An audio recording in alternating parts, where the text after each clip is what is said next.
Hello, আসসালামু আলাইকুম। আমি এখন কদ্দুর আছি তোমরা জানেন। বর্তমানকার মনে এই যে আমার এই দুই বাবাজি শসা কাটতেছে। এই যে শসা কাটতেছে। তবে বাবাজি দুটা বাসাবান কোথায় জানি না। তবে খুব কষ্ট করে এই যে শসা, এই যে সব ভিউ, ওই যে এই ভাই কাটতেছে। তবে অলরেডি তবে এই যে বাবাজিরা কিন্তু শসাও কাটতেছে।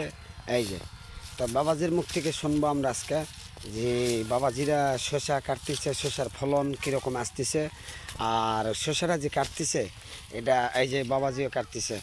বাবাজি আসসালামু আলাইকুম। বাবাজি ওয়ালাইকুম সালাম। যাক, বাবাজি ধন্যবাদ, সালাম নিছে। তো বাবাজি কাজ করতেছেন রোদত। হ্যাঁ, তো বয়স্ক মানুষ, তার জন্য একটু দোয়া করবেন। তো বাবাজি আজকের কথা কোন, তো আপনার বাসা কোথায়?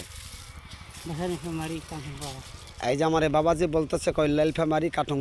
যাই হোক, তবে বাবাজি খুব ভালো মানুষ। এই যে কাদাও আছে, শসা কাটতেছে। বাবাজি খুব কষ্ট হয় না কৃষক? কষ্ট হয় না?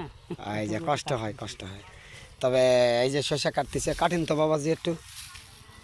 এই যে দেখেন, এই যে এই যে খুব কষ্ট করে কাটতেছে। এই যে দেখছেন, এই যে এই যে এই যে আমার আর একটা বাবাজিও কাটতেছে অলরেডি। এই যে দেখেন কাটতেছে। তবে ধন্যবাদ।